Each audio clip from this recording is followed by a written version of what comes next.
Welcome to Parasitic Diseases. Today we're going to discuss Onchocercaiasis, an infection caused by Onchocerca volvulus. So where do we find this parasite? This is a filarial worm. It's vector-borne. It has some similarities to the lymphatic filariasis, but it has some very big differences as well. And we will see those differences as we progress through its life cycle. So this is an infection that's primarily found in Africa, a small part of the Arabian Peninsula, South and Central America. And wherever you find this, it was associated for many, many, many centuries with people living near river systems and blindness as the result of long-term infection with Onchocerca. So it's also known by its common name, river blindness. The history of discovery is really, it goes back a long way. Leuckart was the first to observe this parasite in skin snips from patients suffering from blindness in Africa. And in the New World, Robles, much later on, also discovered pockets of infection throughout Central America and became famous for his reiteration of discovery and concern for the coffee plantation workers who were the victims of this infection in Central America, as well as in South America. The life cycle involves not a mosquito vector in this case, but a black fly, the Simulium genus of black flies. And many of you, I'm sure, that live in areas where black flies are common, particularly throughout North America from, let's say, the Mason-Dixon line north. It's certainly possible to, on hiking and camping trips and fishing, etc., to encounter black flies at certain seasons of the year, particularly during the late spring, early summer months. The presence or absence of black flies in the tropics, however, is simply dependent on the presence or absence of water in the rivers.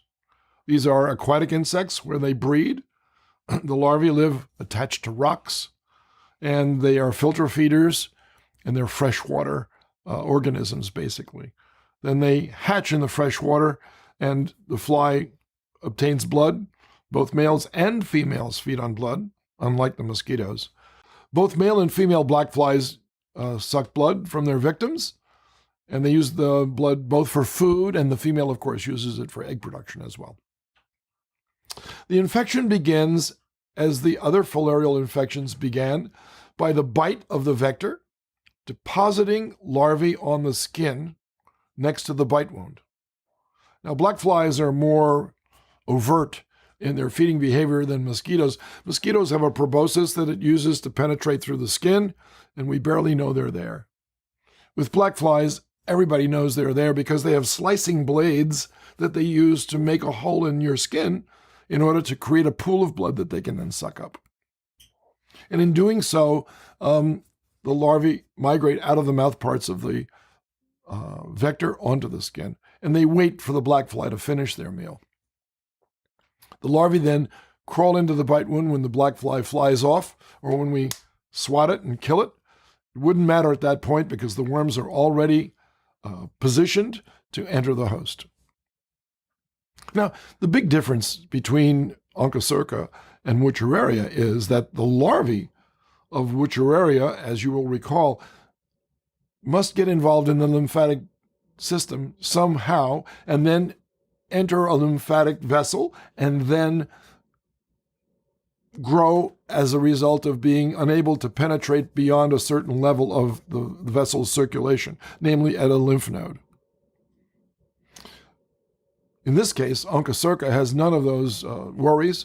Wherever they're deposited, that's where the infection starts.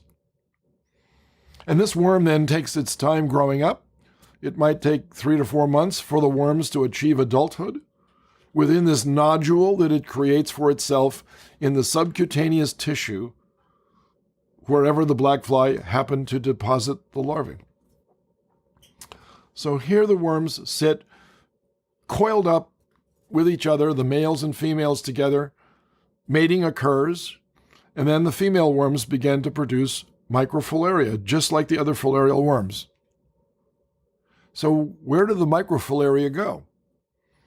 Well, they don't go where the microfilaria for Wuchereria or Brugia went, namely eventually throughout the lymph and then into the bloodstream.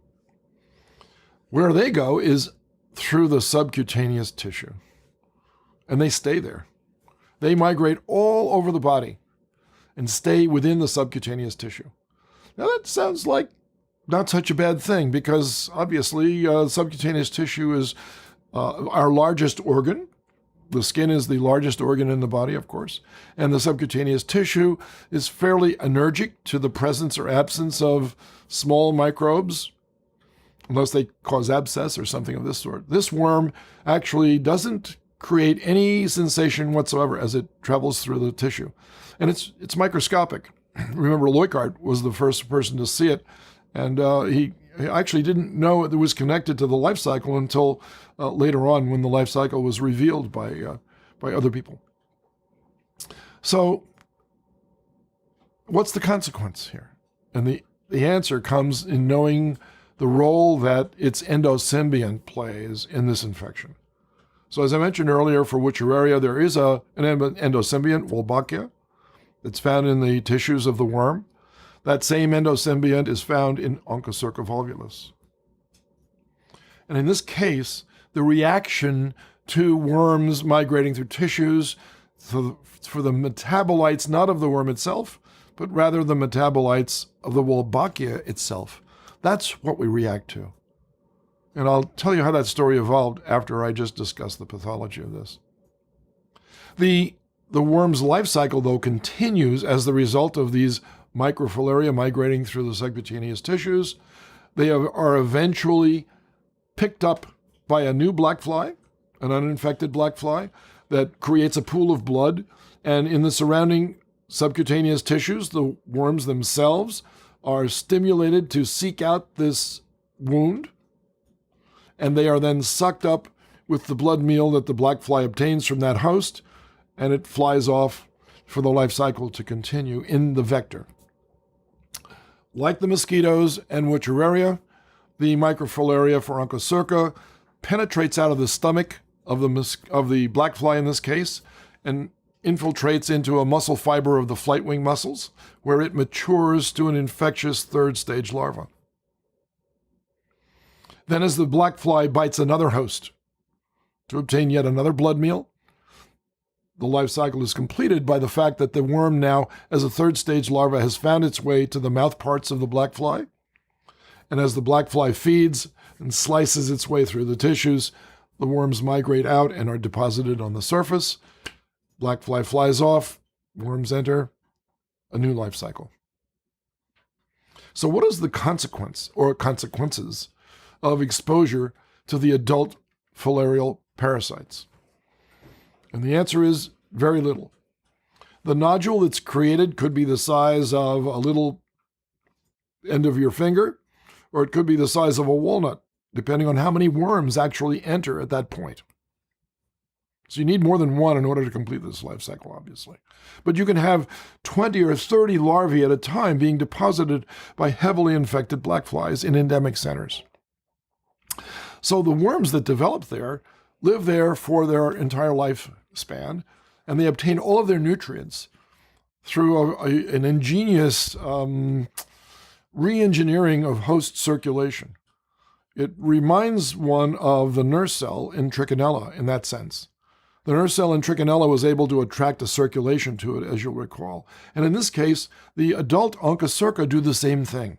In this nodule that they grow up in and engineer through their own secretions, the circulation now entangles itself around all of the adult worms. And so it's a large ready of circulation that the host then shunts blood into, and the worms then derive nutrition across the vessels, across their cuticles, into the worm itself. Very complicated biology. We have no idea of what their nutritional requirements of these worms are. We have no idea of what most of their metabolism involves either, because they're hard to study. There are no in vitro systems for this. What we do know, though, is that the adult worms are not the real cause of the pathology for the infected individual. It's the microfilaria that migrate through the subcutaneous tissues. And when they die and release their Wolbachia to that area, it elicits tremendous immunological reactions, which results in an alteration of the skin itself. In addition to the fact that the skin becomes disrupted, filled with plaques of accumulated cellular responses to the degraded products of these parasites and their bacteria. The subcutaneous tissues are contiguous with the eye, and the worms have access to that as the result. And when they die in those places, they can elicit horrible, disfiguring, and sight-affecting results in pathology, which results eventually in the complete loss of vision, and hence the term river blindness. The exact pathologies that are experienced are complicated. They involve many different cell types and perhaps even some antibodies. So let's look at a few of the stages first before we start to discuss the pathology of this. Here's a black fly up close and personal. And those of you who have camped in places like Maine and Canada know very well the ravages of a black fly. They are persistent in their biting, and they have a wonderful species of Simulium that transmits Onchocerca throughout, I believe it's Africa, rather than the New World. It's Simulium damnosum. I love that last name that they've applied to it because they are damned persistent in their biting habits. And here's an example of these nodules that we discussed where the adults are. Here's one on the hip of an individual that got bitten. This is probably in Africa because in Africa, I'm going to take that back. This looks like the back of someone's neck. And in that sense, this is an area that was perhaps exposed. Here are some nodules on the head of this poor unfortunate child, because the closer the nodule is to the eye, the more excess microfilaria have for migrating to that region, as opposed to other parts of the body, namely the long limbs, for instance. What you can see here are cross-sections of adults through one of these nodules. A procedure known as a nodulectomy will remove the nodule, and as a result, the microfilaria production stops. So in some places, rather than using drugs, they actually have teams of health-related personnel that come in and do nodulectomies on whole villages. In one day, they can remove the nodules from many hundreds of people in some cases. This was particularly true in Central America. That's no longer the way in which we're treating this infection, but nonetheless, it proved to be effective in some cases. So the pathogenesis of this, as I mentioned, is due to the parasite harboring these endosymbionts. The microfilaria, the secretions downregulate Th1 type immune responses, and various immune backgrounds alter the pathological effects of the infection, particularly the severity of skin reactions. There is a condition known as SODA, and it's linked to a variant of the interleukin-13 and an overproduction of IgE. Together equals this condition, and we only find this in certain places in the world. What we have found as the result of learning that most of the immunological responses are directed against the bacteria rather than the parasite is that if we eliminate the bacteria from the parasite itself by using commonly used antimicrobial therapies, like clindamycin, for instance, if the parasite becomes cured of its bacterial infection, then the pathological effects of the remaining portion of the life cycle of this parasite is greatly reduced. It was often the case throughout Africa, particularly, where this parasite was endemic, particularly in West Africa, although it's also found in some places in East Africa as well, but West Africa has many more river systems than East Africa. The occurrence of river blindness was very, very common throughout most of West Africa. And all of the pathological consequences of a large accumulations of lymph as the result of blockage of certain nodules, reminiscent of the kind of blockage that we were seeing with Wuchereria, but certainly caused by a different mechanism. It was also noted in these endemic centers there was much blindness associated with the presence of this parasite. Now, Dr. Daniel Griffin is going to give a clinical vignette illustrating further the pathogenesis of this infection. This is a case from the 1990s, and the timing is important. This is a case of a boy in his late teens who initially presents for medical care in the United States with visual disturbances and itching so bad that he reports he cannot sleep. He had recently immigrated to the United States from Oaxaca, Mexico. Think of this as very southern Mexico. Mexico has sort of a point when it curves up towards the Yucatan. It's down in that region. He's here in the U.S. in search of work. He reports that in Mexico, he lived in a very modest dwelling with dirt floors and no running water. So he got his water from the local river. That was his chore. He reports dogs, farm animals, and lots of insects near his home in Mexico. Now, on exam, he has tender nodules on his head. His skin is very irritated from scratching. And on his eye exam, he has small punctate lesions on the right cornea. So let's talk a little bit about clinical disease here. And I'm going to break it down into four categories, four manifestations. We're going to talk a bit about onchodermatitis. We're going to talk a little bit about lymphadenopathy.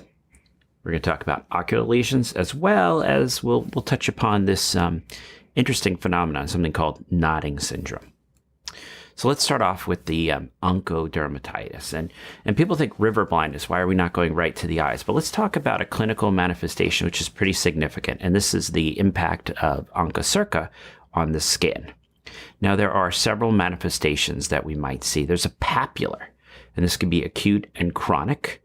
You basically end up with pruritic, we'll say itchy, small bumps. You can have vesicles. You can even have pustules. These are mainly on the buttocks and shoulders. But then later, as time goes on, you develop a chronic manifestation of this, where these papules become slightly larger and they begin to become symmetrically distributed.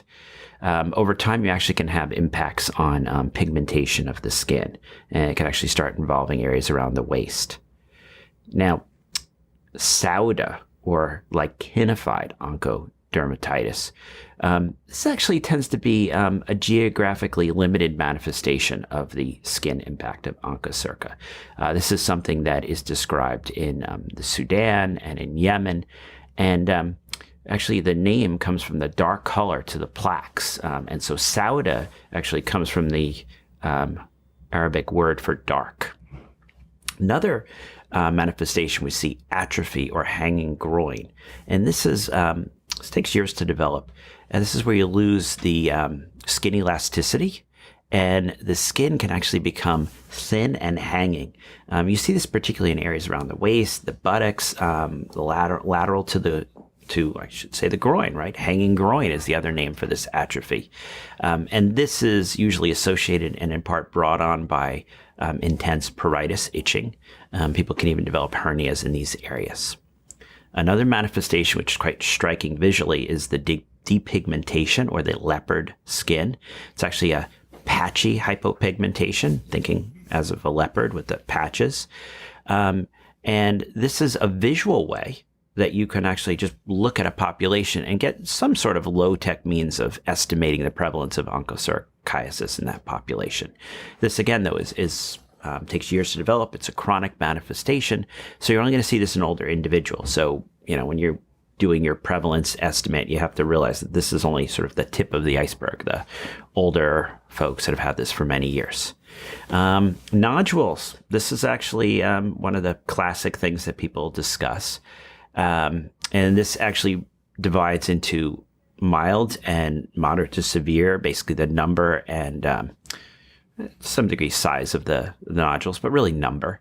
In a mild infection, you might see 5 or less nodules in an individual, and the person might have no symptoms.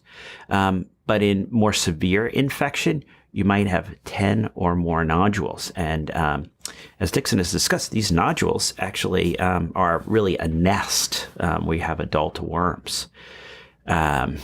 So, as you can imagine, the more nests, the more severe the disease. We'll talk a little bit about if there's anything we need to be doing therapeutically when we find an individual with a number of these nodules. And then we'll say somewhat unique, and maybe by the name you'll guess where we might see this, but the erysipelas de la costa. And this is something that has been described in Central America. And these are facial lesions that are reddish in color. So a redness of the coast. So let's go a little bit into the next manifestation, lymphadenopathy. And lymph node involvement in Africa is in the inguinal and femoral nodes, where in the Americas it's often in the head and neck. This is interesting, right? Because if we think about the history of Winterbottom's sign, which Dickson may have discussed, pretty sure he did. I think no talk would be complete without a mention, is in Western Africa, when people were, where we think Onchocercaiasis came into the Americas from, when they were leaving, it was actually a clinician who noted that you might find enlarged lymph nodes in the back of the neck. So a lot of what we're seeing in America is sort of a selection on which part of Africa, which maybe subpopulations of Onchocercaiasis came to the Americas. So you might see lymph node involvement. And even though we always think of it in the back of the neck and the head and neck region, the Americas, if we see Onchocercaiasis, we'll see it there. But in Africa, in a lot of areas, you're going to see inguinal and femoral nodes involved. Now, here we go. Ocular lesions. This is, I think, what's most famous because the impact and the name river blindness. You can actually get an irritation, a keratitis, and there are two forms, a punctate and a sclerosing. And when you look initially, the cornea initially may display these punctate lesions, and with a slit lamp examination, so the ophthalmologist is looking in the eye with a certain setting on his ophthalmoscope, you can actually see motile and dead microfilaria in the conjunctiva. Now, the problem is that you can develop a sclerosing keratitis, and this leads to blindness. This takes 20, 30 years. So there's a huge time window here when someone can jump in and intervene. Unfortunately, once you get past that window, once there is sclerosing keratitis, it's not clear that there's any ability to sufficiently reverse this and restore the vision once you've developed the sclerosing and the loss of vision. Now, nodding syndrome. What is nodding syndrome? Now, this is a neurological disorder, and it was noticed in areas where there was a significant amount of Onchocercaiasis, so Uganda, some of the neighboring countries, and it was a syndrome that was described in school children and adolescents. There's this epidemiological association, and there's really a lot of growing literature, I think, strengthening the idea that there's actually a causal link between Onchocercaiasis and this syndrome. But the children with this syndrome, with nodding syndrome, have seizures, often absence, like an unresponsive absence seizure. And there's a head nodding that can occur in this syndrome. There also can be long-term mental disabilities as well. So I put this in because I think there's a growing link between nodding syndrome and Onchocercaiasis. But just to be completely clear, the etiology of nodding syndrome is still under investigation, and I can't tell you 100% that it is being driven by this.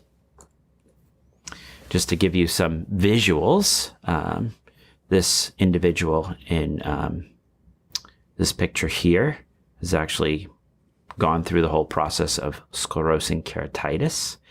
This is, I think, a pretty good example of the hanging groin. And you can see this manifestation here. Leopard skin, and just some other manifestations here as well. I think if you look closely, you might see something familiar there.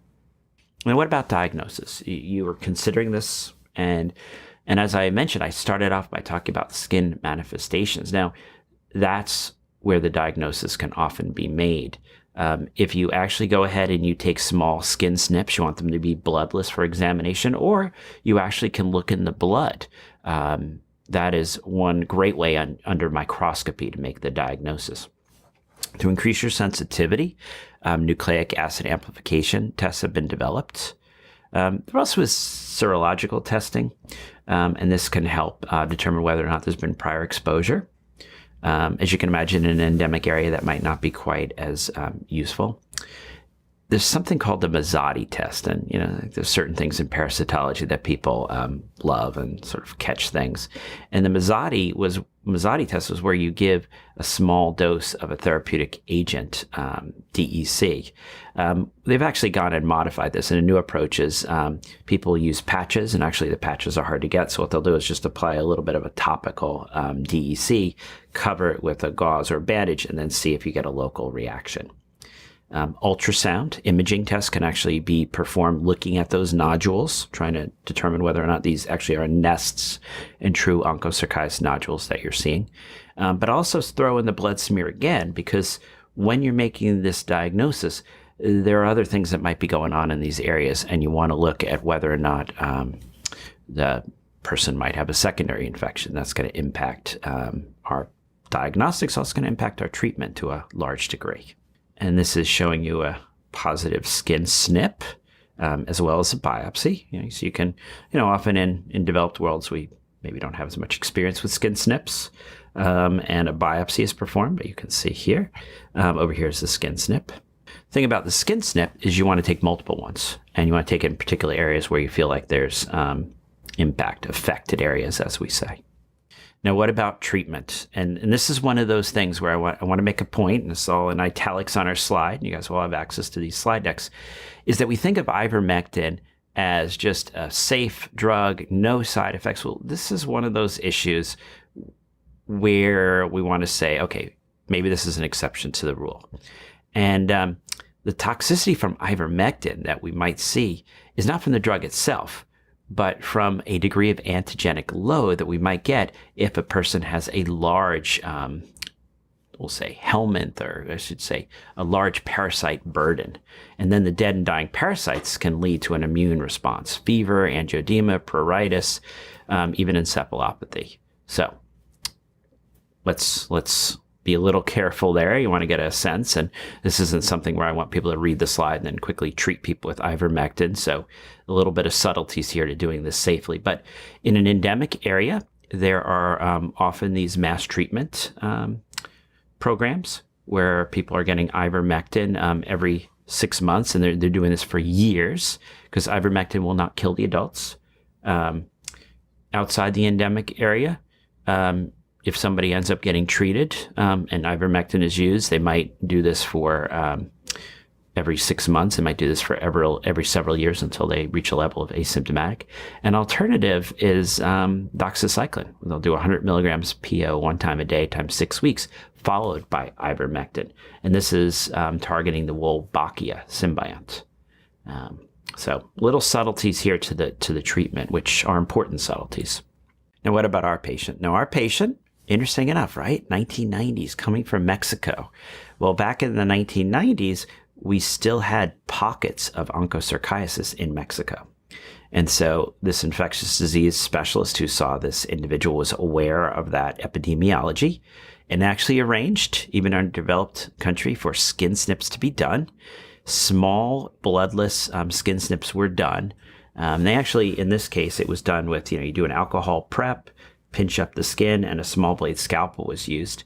And they actually saw these very small worms with tapered tails. These were identified as Onchocerca volvular microfilaria. Patient was treated with ivermectin. I mentioned the nodules on the head, and these were surgically removed. And this is based upon evidence that you actually reduce complications by removing these nests of adults. And the patient ultimately did well. And now for the miracle. Because unlike Wuchereria bancrofti, treating a patient with ivermectin will reduce the number of microfilariae, but remember, the disease that Wuchereria causes is caused by the adult of that infection. We have just the opposite now with Onchocerca. With Onchocerca, the adults don't cause much pathology at all. It's the microfilaria. So if we have a drug that we know interferes with microfilaria, the generation of microfilaria, and we do, ivermectin is that drug, then applying that to patients in West Africa and in Central and South America should result in long-term cures as long as the drug is applied in a way which reflects the lifespan of the worm. Now, that's the interesting part of this infection as well. Unlike Wuchereria that lives for perhaps at most 10 years, Onchocerca adults can live for up to 25 to 30 years before they actually die. So this drug, ivermectin, although highly effective against the production of microfilaria, has to be given every single year for 20 to 25 years before that patient is deemed cured of their filarial infection. Of course, they can reacquire infection as a result of being bitten again and again and again. However, when ivermectin is given, it destroys the microfilariae. As a result, the black flies have nothing to pick up in the blood. So the transmission can be actually blocked by giving ivermectin even early on in the infection, when the adults will live another 10 years. If you give this drug every year, you will prevent black flies from becoming infected, and therefore you will break the transmission cycle. And at the same time, you will reduce the pathological insults of the microfilaria themselves as the result of their Wolbachia infections. The mode of action of this drug is rather sophisticated. It actually binds to invertebrate glutamate-gated chloride ion channels. It depolarizes muscle and nerve. But again, as I mentioned, it does not affect the biology of the adult, only the microfilaria. So, how do we control this infection? Why do I call this a miracle drug? Well, it's called a miracle drug, a magic bullet, a silver bullet, call it what you want. We have been dependent upon discoveries like this since we knew about the advent of chemotherapy back in Ehrlich's day. And today we still rely on magic bullets for most of our therapeutic cures of diseases that we can address with interfering with their metabolism. These two gentlemen, William Campbell, as I've mentioned before, was a co-discoverer of this drug, working at Merck in New Jersey. And once the drug's effectiveness was shown, former President Jimmy Carter, who runs the Carter Center, of course, in Atlanta, Georgia, became attracted to the possibility of using this drug to completely eliminate a parasitic infection from the face of the earth. And they embarked on a co-joined project involving many, many hundreds of other people, including all of the world health leaders throughout Africa and South and Central America, to enable the drug itself to be made available for use, for compassionate use, given once a year to people living in endemic regions of Onchocerca transmission. And the reason why this is mentioned as a miracle is because we have very few other examples to point to where a single drug has resulted in the elimination of an infection. I believe yaws is another one of those kinds of infections, but indeed, there are very few other examples that we can look at.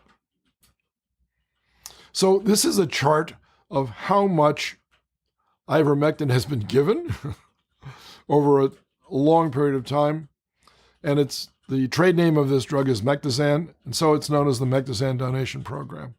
And this now shows, as opposed to that original WHO map that I presented at the beginning of this presentation, this now shows the endemic centers that are still left in Africa that have yet to eliminate Onchocerca.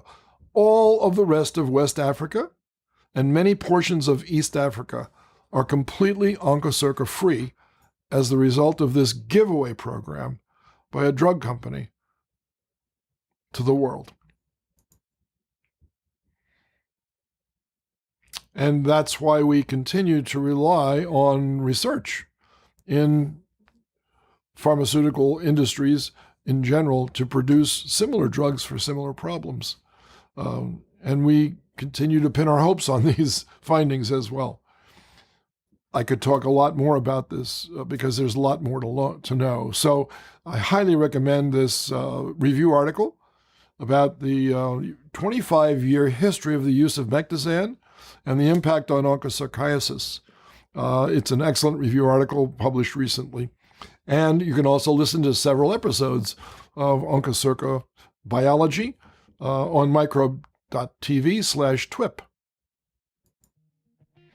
The next time we meet, we'll be discussing Loa Loa. Thanks for listening.